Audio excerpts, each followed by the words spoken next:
एक दुर्घटना में ममता के पति की आंखों की रोशनी चली गई, जिस वजह से ममता के ऊपर ही घर की सारी जिम्मेदारी आ गई। ममता का पति ठेले पर समोसे बेचता था। अब ममता ने इस काम को संभाल लिया, पर इतनी सारी जिम्मेदारियां, घर का काम, पति और बच्चों की जिम्मेदारी और ऊपर से बाहर का काम। अब वो हमेशा चिंता में रहने लगी। उसकी इसी चिंता का असर उसके बनाए समोसों पर भी पड़ने लगा था और उनका स्वाद बिगड़ता जा रहा था।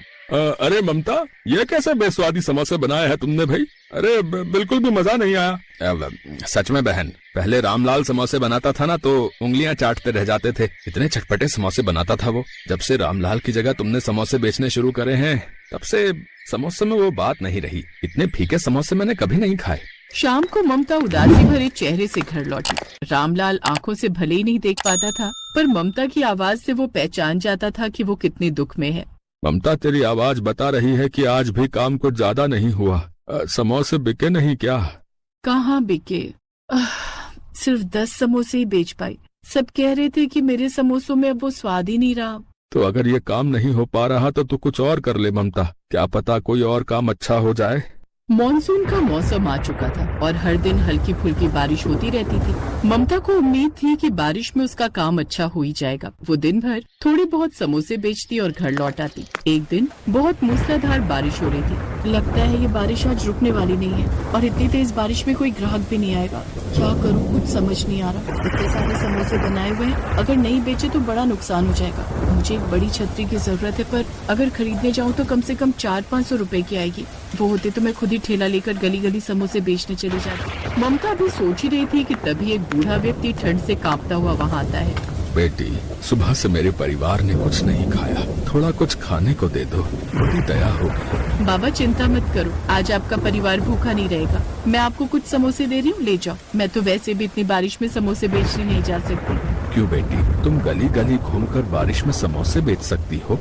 बाबा बेच तो लेती, पर कुछ दिनों से नुकसान ही हो रहा है। मुनाफा बिल्कुल भी नहीं है। अगर थोड़ी कमाई हो जाती तो कुछ ढकने का ले आती। आज भी सारे समोसे बारिश के पानी से गीले हो रहे हैं, कुछ ढकने का ही नहीं है।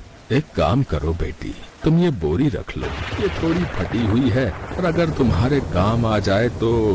बाबा, अगर आप ये बोरी मुझे दे दोगे तो आप क्या लोगे? आप भीग जाओगे। ये एक बोरी ही तो आपको इस बारिश से बचा रही है। बेटी, इस बोरी की जरूरत मुझसे ज्यादा तुम्हें है। मैं जानता हूँ तुम्हारे पास छतरी नहीं है और तुम समोसे बेचने नहीं जा पा रही। अगर तुमने मुझ गरीब को भोजन दिया तो मेरा आशीर्वाद समझ कर रख लो बेटी। ये बोरी तुम्हारे बहुत काम आएगी। शुक्रिया बाबा, आपने ये बोरी देकर मेरी परेशानी कम कर दी। ममता को बोरी देकर वो बूढ़ा व्यक्ति मूसलाधार बारिश में ओझल हो गया। बोरी में थोड़े छेद हैं, पर इस मूसलाधार बारिश में कुछ तो काम आई जाएगी। भला उन बाबा का, बेचारे खुद बारिश में भीगते हुए गए हैं, पर उन्होंने बड़े मन से ये बोरी दी है। ममता ने फटी हुई बोरी को ठेले पर ढका और समोसे बेचने निकल गई। गर्मा गर्म समोसे ले लो, गर्मा गर्म समोसे। भैया जी, गर्मा गर्म चटपटे समोसे ले लो। बारिश का मौसम है, समोसे खाने का अलग ही मजा आ जाएगा। अरे ये तो ममता समोसे वाली है, इसके समोसे में तो बिल्कुल भी स्वाद नहीं है। अरे खाकर देखते हैं, क्या पता आज सही बने हो। लाओ ममता, 2 समोसे दे दो। ममता वहाँ खड़े कुछ लोगों को समोसे देती है। अरे वाह वाह, क्या समोसे हैं। ममता, आज तो तेरे समोसे में कुछ अलग ही स्वाद है। एकदम चटपटे समोसे। सही में इतने अच्छे समोसे तो मैंने आज तक किसी भी समोसे वाले से नहीं खाए भाई। हाँ, ऐसी बात है तो एक समोसा मुझे भी दे ही दो भाई। देखते ही देखते ममता के आसपास लोगों की भीड़ लग गई। ममता ये देखकर हैरान थी। अरे समोसे वाली, जरा 10 समोसे मेरे भी पैक कर देना। 5 मेरे भी कर देना। हे भगवान, तेरा लाख लाख शुक्र है, आज तो मुझे सारे समोसे बिक गए। उस दिन ममता बहुत खुश थी। घर जाकर उसने सबके लिए बहुत अच्छे अच्छे पूरी पकवान बनाए। साथ ही ममता की सुकून भरी आवाज नेत्रहीन रामलाल के मन को भी खुशी दे रही थी। ममता, लग रहा है आज बिक्री अच्छी हुई, तभी तेरी आवाज में खुशी झलक रही है। क्या कहूँ जी, बात ही कुछ ऐसी है। आप सुनेंगे तो आपको भी बहुत खुशी होगी। आपको पता है, आज तो चमत्कार हो गया। आज मैंने सारे समोसे बेच दिए। क्या सच? ये तो सचमुच चमत्कार हो गया। कहाँ तुम सिर्फ 5 या 6 समोसे बेचा करती थी। आप ठीक कह रहे। अब से मैं ऐसा ही करूंगी। बहुत तसल्ली से समोसे बनाया करूंगी और गली गली घूमकर बेचा करूंगी।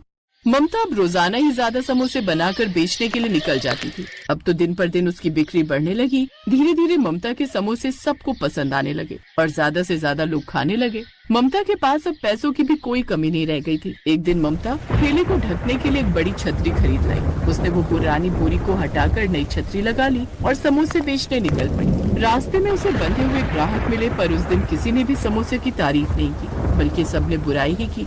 अरे कितने घटिया समोसे हैं, बिल्कुल बेस्वादी। ये पहले जैसे समोसे नहीं है भाई। बारिश के पानी में भीगे गीले गीले समोसे, बारिश के पानी में भीगे हुए समोसे खिलाकर बीमार करना है। मैंने तो छतरी भी लगा ली, फिर समोसे गीले कैसे हो गए? अब क्या करूं? आज समोसे किसी को पसंद नहीं आ रहे, बहुत नुकसान हो जाएगा आज भी। उस दिन सभी ग्राहकों ने ममता के सारे समोसे वापस कर दिए। ममता उदास मन से घर आ जाती है। कुछ दिनों तक ऐसा ही चलता रहा। ममता के समोसों की फिर से कम बिक्री होने लगी। ममता इस बात को बिल्कुल भी नहीं समझ पा रही थी। एक दोपहर ममता जब समोसे बेचने जाने लगी तो बारिश शुरू हो गई। ममता बड़ी छतरी निकालने लगी तो उसने देखा छतरी गायब है। अरे छतरी कहाँ गई? लगता है किसी ने चुरा ली। अब क्या करूं? इतनी तेज बारिश में तो मेरे सारे समोसे गीले हो जाएंगे। एक काम करती हूँ, आज वो बोरी डाल लेती हूँ, कुछ तो पानी से बचेंगे। उस दिन ममता वही फटी बोरी ढककर ठेला लेकर बाजार पहुँची। आज बारिश तेज थी तो वो एक पेड़ के नीचे खड़े होकर समोसे बेचने लगी। तभी एक पति पत्नी आई। उन्होंने ममता से समोसे लिए और फिर समोसे तो बहुत ही बढ़िया और चटपटे हैं। एक काम करो, एक समोसा और दे दो। अरे भाग्यवान, तुम और लोगे क्या? हाँ, एक ले लूंगी। सुनो जी, समोसे बहुत स्वाद है, बच्चों के लिए भी पैक करवा लो। वहाँ खड़े सब लोग फिर से ममता के समोसों की तारीफ करने लगे। ये देखकर ममता बहुत हैरान थी। तभी ममता ने बोरी की तरफ देखा। वो समझ गई कि ये बोरी उसके नेक कर्मों की वजह से चमत्कारी हो गई है। उस दिन के बाद ममता ने उन बाबा का आशीर्वाद मानकर उस बोरी को हमेशा अपने पास रखा, जिससे उसे काम में सफलता मिली। ममता को उसके अच्छे कर्मों का फल मिला। ये कहानी हमें यही सिखाती है कि कभी कभी किसी के द्वारा आशीर्वाद में प्राप्त हुई वस्तु हमारा भाग्य उज्जवल कर देती है। इसलिए सदैव आशीर्वाद में मिली वस्तु को महत्व देना चाहिए और जरूरतमंद लोगों की भी मदद करते रहना चाहिए। न जाने कब किसका आशीर्वाद हमारा भाग्योदय कर दे।